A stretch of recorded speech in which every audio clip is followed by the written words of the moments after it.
Steve Adubato. This is Lessons in Leadership. We are producing remotely, as you can tell, but the substance, the content, the compelling nature of this program, you catch it every week on a variety of platforms. And the reason it's so interesting is because the young lady who you see on camera, that's Mary Gamba, who is the co-anchor. She's the executive producer. Yeah, she runs the show. Keep going, keep going, keep going. Mary, it's not in the script. I got nothing left. Hey, that's Mary, okay. why don't you tell people right out of the box, other than on News 12 Plus, the other information and media platforms they can catch Lessons in Leadership? Definitely. So first and foremost, you can go to our website. That's the easiest, just to go to stand-deliver.com. We have all the different platforms listed there. But you can find us on Apple Podcasts. You can find us on Google Play, Spotify, Best of NJ, Meadowlands Media, NJBIA. So, but the easiest way is just go to stand-deliver.com to our website. And there's also a lot of valuable articles and tips and tools there as well. Don't plug that now. Sorry. My bad. Sorry. It was too soon? Too soon. First show of the day. Come on. Right. Yeah. By the way, you just gave it away, Mary. We taped several shows in one day. And the key to our show, other than Mary asking great questions and me just listening and learning, because Lessons in Leadership, the name of the book, the name of the show is all about becoming better leaders, is to have great guests backed by popular demand. He was with us back in November, I believe, in 2018. We're only on audio then. Now he is with us video and audio. He is Pete Taft, who's co-founder of Taft Communications. Good to see you, Pete. Good to see you, Stephen. Hi, Mary. Hi, Pete. Pete, you're coming to us from? Hopewell, New Jersey. Beautiful downtown Hopewell. Love it. Pete, by way of background, Taft Communications, describe it for folks. Sure. It's a marketing public relations firm. We handle everything from Fortune 500 companies to nonprofits and foundations. We have a commitment to service that nonprofit sector. And we like to say that we help organizations deliver meaning and purpose in their messaging. And your background, Pete, and we've known each other for more than 2 decades. The great, late, our mutual friend Ray Bermucci brought us together, who served in the federal government as a top-level government official, in the state level, as well as the head of the Department of Labor. Right. Fair to say your background, Pete, is in connecting with people through words and meaning? I would add pictures, but yes, absolutely, you're right. 10 years as a print journalist, 3 years with Ray and the team there under Governor Florio. And then I hung out my own shingle with my wife, who's in advertising. So the advertising and communications piece that I came together, and now we celebrated our 37th year in New Jersey. That's well amazing. Done. Congrats. Yeah, thank you. Thank you very much. Pete, in these very uncertain times, we're taping this show in very late July. It'll be seen later than that. During this, challenging is not even the right word, during this very difficult pandemic, global pandemic, COVID-19, how have you changed the way you and your team operate as a leader? Well, the simple answer is everybody. I mean, we're Zooming, we're doing everything electronically, obviously. But I think what has come clear to us as the leaders of the firm is that we need to be more proactive. We need to ask better questions of our people and of our clients. We need to be more empathetic, because it's hard to be empathetic over Zoom. You know, being present with someone is a big, big benefit. We don't have that benefit. So I would say overall, we're turning up the volume on the fundamentals of leadership, which means more contacts, more empathy, more questions to try to overcome this distance that we're feeling. One more quickie before Mary jumps in. By the way, Mary, let's thank the folks who make Lessons in Leadership possible, please, because as Pete says, you've got to reach out and you've got to acknowledge and say thank you, particularly in difficult times. Let's thank the folks who make Lessons in Leadership possible. Sure thing. So first and foremost, we have Gibbons PC, then we have Valley Bank, Prager Metis, the International Union of Operating Engineers, Local 825, and our newest is the Downs Strategic Leadership Institute that was founded by Larry Downs, our great friend. That's right. Pete. Yeah. And Larry Downs, it's interesting. Larry was with as a leader at New Jersey Resources for many years. Larry and I have had conversations for a long time about the need for CEOs/leaders, people in top-level positions in whether it's government, the corporate world, the nonprofit world, to be the best communicators they can be. How challenging is it for you and your colleagues to give hard to hear but important feedback and advice to CEOs and other leaders who sometimes are convinced they know best or they wouldn't be the leader? That's a really good question. It's always difficult because leaders tend to have appropriately large egos. They've gotten where they are. I'm sorry, you talking to me, Pete? I'm sorry. Not specifically, but Go ahead. I'm sorry. They've Not gotten about me. they've gotten where they are because they believe in themselves, and Yeah. what has gotten them there has worked, right? So we need to tread delicately, and we need to respect what brought them there. But you know what? Frankly, Steve, what I have found to be the most effective tool is just tell the truth. If you want to fire me, if you don't want to hear the truth, you'll make that very clear. But what I find, I'd say 9.5 times out of 10, a good leader is not only experienced, knows him or herself, but is willing to take the candid, unvarnished truth. So I say just be honest. Got it. Mary, go ahead. Yeah, tough communications. Obviously, you're helping folks with communications, you're helping them with getting out PR, marketing. But in these challenging times, particularly with COVID, what advice do you have for organizations? Because I'm sure a lot of people are feeling like we did for a while. How do you put yourself out there without looking like you're insensitive, but we still have to continue living, promoting ourselves, while also Paying bills. while also realizing the impact of COVID on so many lives. So Right. what advice do you have for those folks? Two things. The first and easy response is social media is just ablaze now, of course, because everybody's using it. But that's a fairly simple proposition. I would actually say that I would go back to repeating your message in every forum that's possible. I'll give you a good example. I'm working with a large client in San Diego, and we used to meet once every 2 weeks. We now meet once every week. We now meet at a specific time, which is rare. We usually don't do that. We usually try to catch the executives when we can. They're home now, so they can say, I've got a 9:30 to 10 slot. So I would say, in addition to really pushing on the social media side, I would say, again, repetition. Keep at it. Stay in front of them more often than not. Can I also offer something else? The phone is now, people now love to talk on the phone because they're tired of Zooming. So I'm a phone guy. I'm old school. So I'll just pick up the phone and say, is Joe there? And all of a sudden I'm through. So the phone suddenly has become an interesting and important tool. One more quick follow-up on this, Pete. One of the things that you and I have talked about a lot, and it goes back to our mutual friend and mentor, Ray Bramucci. By the way, search Ray, Bramucci, Bramucci. Talk about a leader. So Pete, Ray taught us about relationships. Ray taught us about building meaningful relationships, maintaining those relationships, fostering those relationships. That's a big part of why you and I are together. Pete's also on the board of our not-for-profit Caucus Educational Corporation. It's relationships. How much of leadership is ultimately getting stuff done, which is ultimately about having very strong relationships in addition to having good ideas? Boy, have you put your finger on it. I believe leadership is 100% relationship. How you talk with someone, how you tell bad news, how you comfort someone or are sympathetic to someone if they're going through a tough time, how you give feedback. It's all relationships. I'll give you a very simple way to think about leadership. I use this all the time. I often say to leaders, look, you're the mayor of a small town. Your 100-person foundation, your 1,000-person corporation, that's your town. And people aren't going to give you your vote just because you're the boss. They're going to give you their vote because they believe in you, because you walked by their office, because you stopped and asked how things are. You know that old saw about management by walking around? Well, leadership Right. by walking around, which is, by the way, is really tough now. I concede that. But when we get back to normal times, boy, is that important.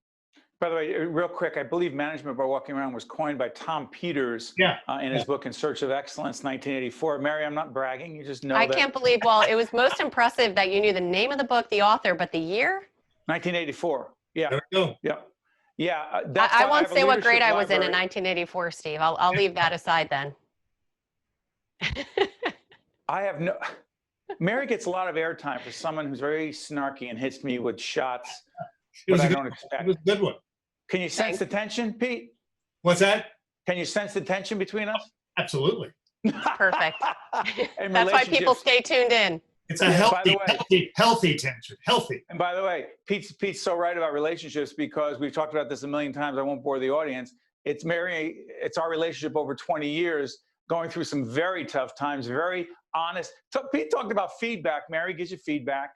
Sometimes you don't want to hear it, but you need to hear it. And our relationship's stronger because of it. Last Steve, point I want to make is that go ahead, Pete. No, I just want to make one quick point about a story about Ray that illustrates this point. Ray was a Democrat, and the Speaker of the House at the time, I think it was Chuck Hytine, I'm not sure. It was a Republican. It was a Republican. Yep. It was Chuck Hytine in New Jersey. Yeah. I watched Ray 10 times over the course of my 3 years with him say, he called me Pete's. Pete's, get me the speaker on the line. I got some bad news for him. And Ray would pick up the phone. Let's say it was Chuck. I think it was. He would say, Chuck, I'm going to make you mad tomorrow. Here's the press release we're putting out. And they would talk, they would argue, and then they'd start laughing. That's a relationship, you know, when you can deal with the hard stuff, the tough stuff, and then have a beer, have a good time together. Final piece is that builds an awful lot of trust in the process. Hey, Pete Taft was great on the audio side. He's even better when you can see him in here. And Pete Taft is co-founder of Taft Communications, also a board member at our Caucus Educational Corporation, not-for-profit, public television-related production company. Thank you, Pete. Thank you, Steve. Thank you, Mary. Great. Stay Take care of safe. yourself, my friend. Stay safe. Wash your hands. You got it. I'm Steve. That's Mary. That's Pete. Elvin and Frank behind the scenes with Nick, who's around here somewhere, our 17-year-old son, soon to be 18. We'll be right back right after this. This is Mary Gamba. If you want more leadership tips and tools, log on to stand-deliver.com. That's stand-deliver.com. This edition of Lessons in Leadership is brought to you by Gibbons PC, Prager Metis, Valley Bank, and the International Union of Operating Engineers, Local 825.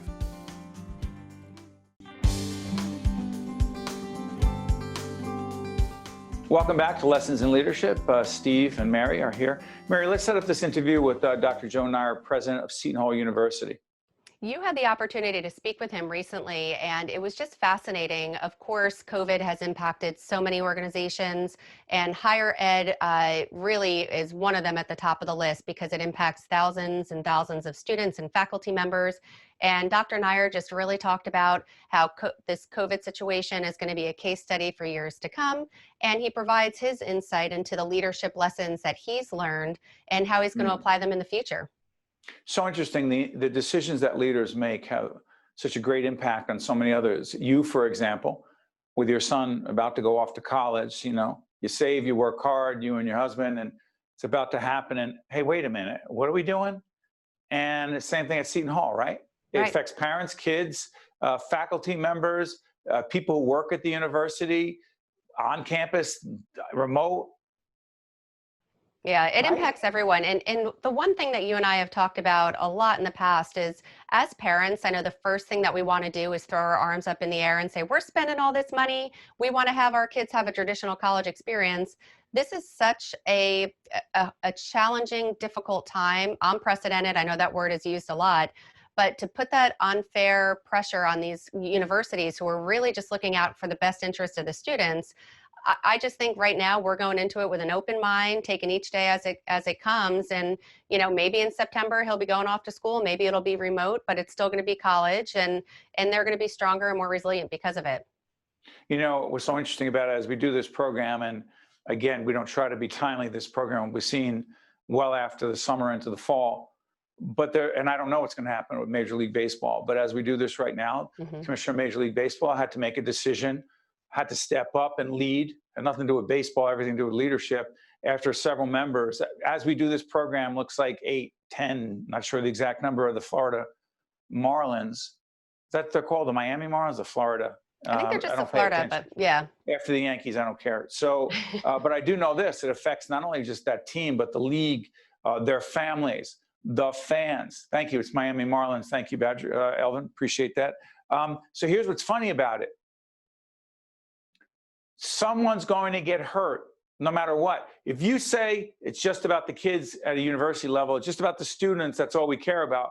But if you do that in such a way where economically you can't survive, is it really for the students if you have to close your doors? In baseball, we're just doing it to be safe with our players. Is that really all there is? Or is there obviously an economic component? What I'm saying is there are conflicting sometimes agendas and goals. And for leaders, that means you're going to make a decision where they're going to be winners and losers. That's exactly right. And it's an unfair situation that these leaders are put in. It's a lose-lose. They're trying to balance so many different stakeholders in the process, whether it's the fans, if you're talking about baseball, the players. They've gone as far as to pipe in fake audio and cheering and just to give us the same experience as we're watching from home. And I think all the leaders across the board, of course, there's some, maybe not, but the majority have the best interests of their key stakeholders in mind. And, us as a consumer, as a viewer, as the parent sending off their kid to college, I think we need to give them a little bit of a break and applaud their efforts because they really are trying to do their best. On that note, Mary sets up the interview with Dr. Joseph Nair, president of Seton Hall University. Remember, the university, Seton Hall, has this terrific Buccino Leadership Institute where I've been honored to teach for the last year or so. It's one of the few universities and colleges that has an actual institute dedicated to teaching, coaching, preparing the leaders of tomorrow. Without further ado, Dr. Joe Nair. This is, in fact, Lessons in Leadership. We are talking leadership with the president of Seton Hall University, Dr. Joseph Nair, who's been in leadership positions for more than a few years. Good to see you, Doctor. Great to be with you, Steve. We're taping this interview in the middle of June. Things will change. Biggest leadership lesson you've learned in the midst of COVID-19 is? The demonstration of integrity in leadership. What does that mean?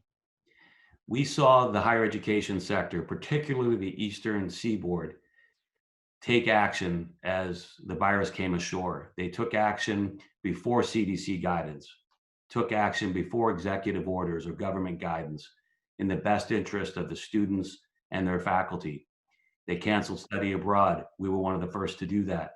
We closed our campuses and moved to remote learning without guidance from any form of government or from the CDC.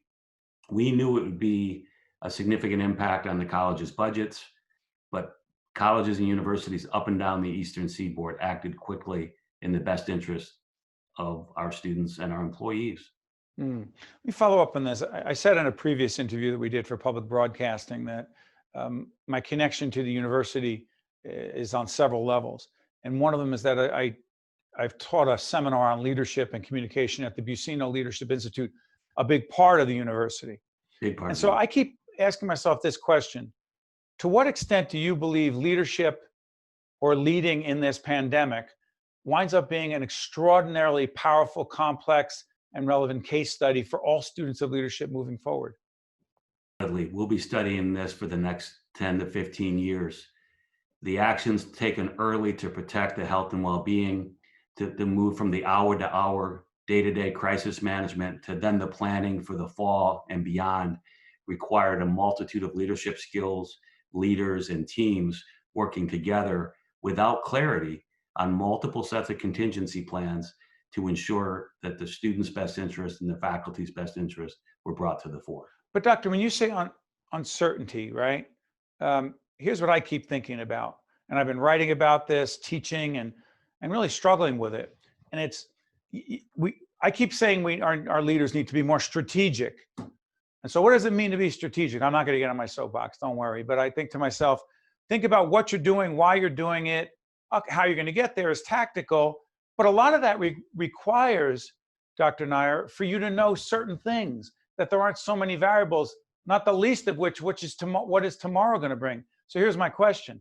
How the heck can really great leaders be as strategic as they need to be in the way they think if there are so many unknowns and so much uncertainty? We have to set a course. Sometimes we have to set multiple courses. I've seen in our country over the last 10 to 15 years, you've seen it too, that if you change course, you're seen as someone that was weak or that you were flip-flopping. I think it's a sign of strength. So we had multiple teams working on multiple contingencies because of the uncertainty, because we weren't sure what path the virus would take.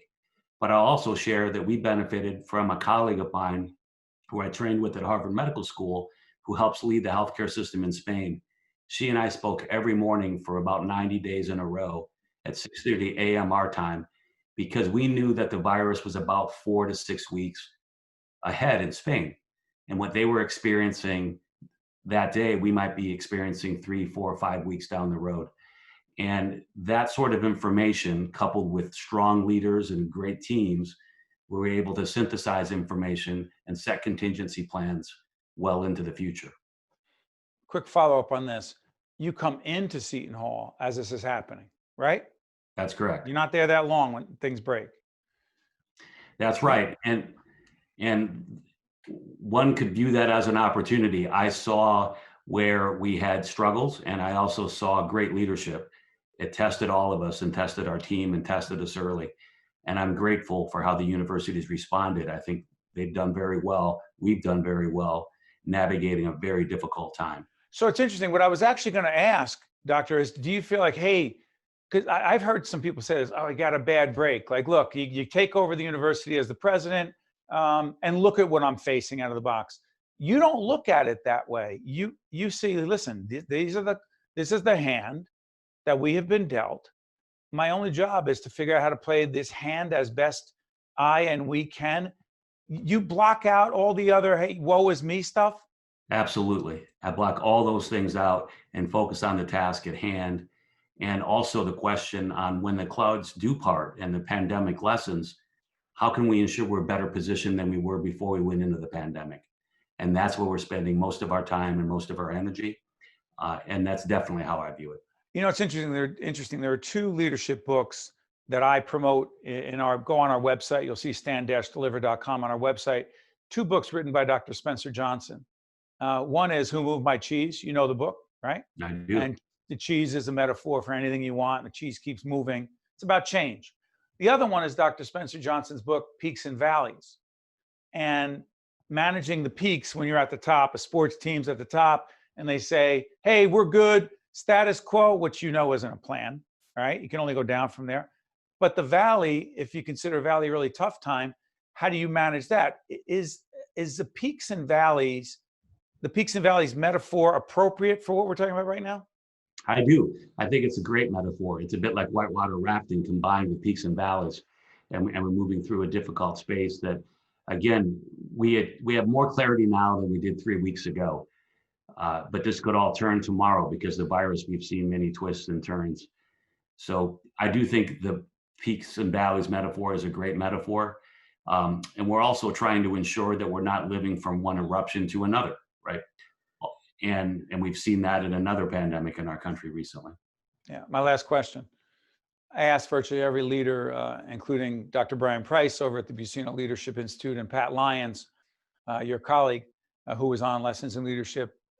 I dance around this question. Sometimes I ask it very directly because I think about it myself. How, as a leader, particularly in times of crisis, how do we exude confidence when sometimes deep inside we feel insecurities and fear and anxiety? How do you do it?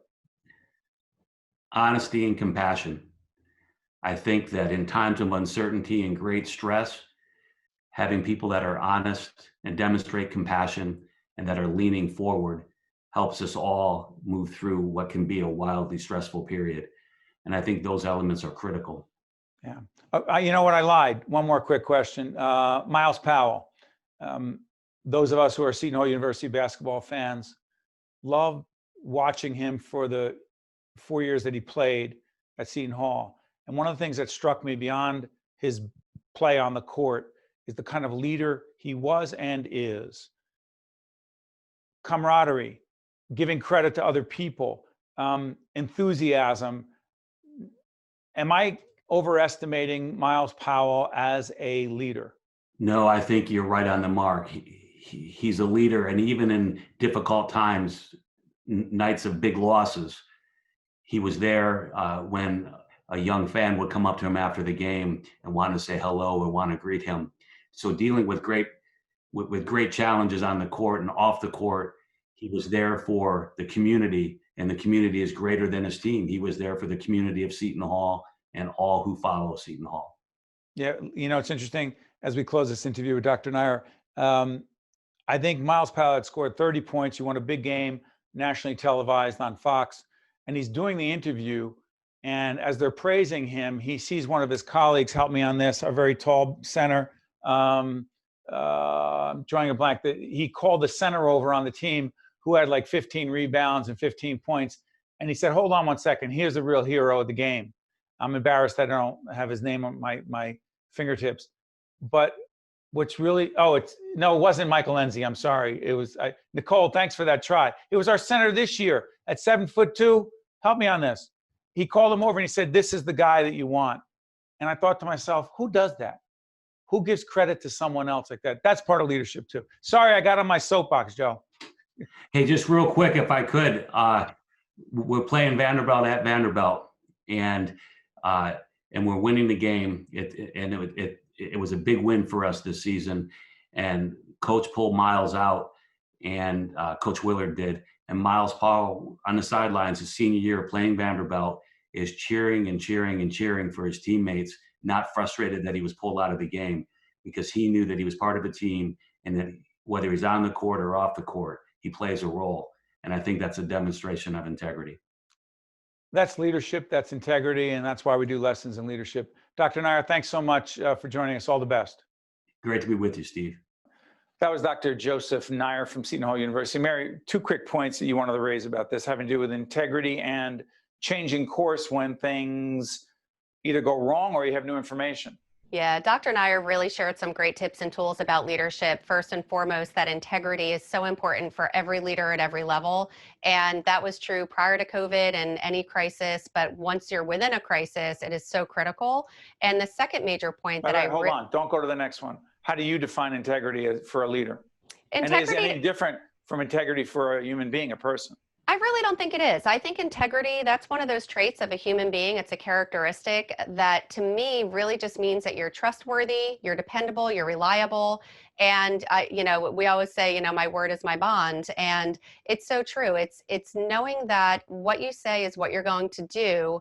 And there's not a question mark at the end of the day in terms of, all right, I'm going to steer the organization in this way. You could trust, that I'm going to do it. To me, that's integrity. Yeah, real quick. I know the other point you want to make, but so in playing golf, I play by the rules when it comes to our business, and I try to have integrity and do the right thing. But in golf, I've rolled the ball to give myself a better lie, and guys like, hey, you got to play the ball where it lies. That is not, that's not a demonstration of integrity, no. Sorry. Hold on. You're saying if you roll the ball and give yourself a little bit of a better lie, or if it's in a divot or something, I don't know much about golf, but that kind of sounds like cheating. I know. I've read the rule book. It's not okay. It's not okay. I do mini golf, and I know in mini golf, it's not okay.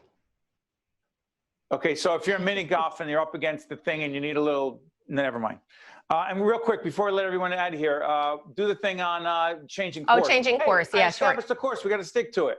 Absolutely. You need to be able to make a change. We call it an audible, like right at that moment, you had planned to go in a certain direction. You see the signs, you see that actually this is not going to go well. You need to have the courage to change the course, whether that means saying, I went in a wrong direction, but now I see that this is going to be better for everyone as a whole. So I thought that was a very great point. Good stuff. Hey, by the way, folks, you can find Lessons in Leadership on News 12 Plus and a variety of other digital media information platforms. Mary's been thanking our underwriters, our sponsors the entire time. On behalf of Mary Gamba, Elvin, Frank, and Nick, our son on our end, I want to thank everyone for joining us. And the team at Lessons in Leadership says, thank you. Take care of yourself. See you next week. This is Mary Gamba. If you want more leadership tips and tools, log on to stand-deliver.com. That's stand-deliver.com. This edition of Lessons in Leadership is brought to you by Gibbons PC, Prager Metis, Valley Bank, and the International Union of Operating Engineers, Local 825.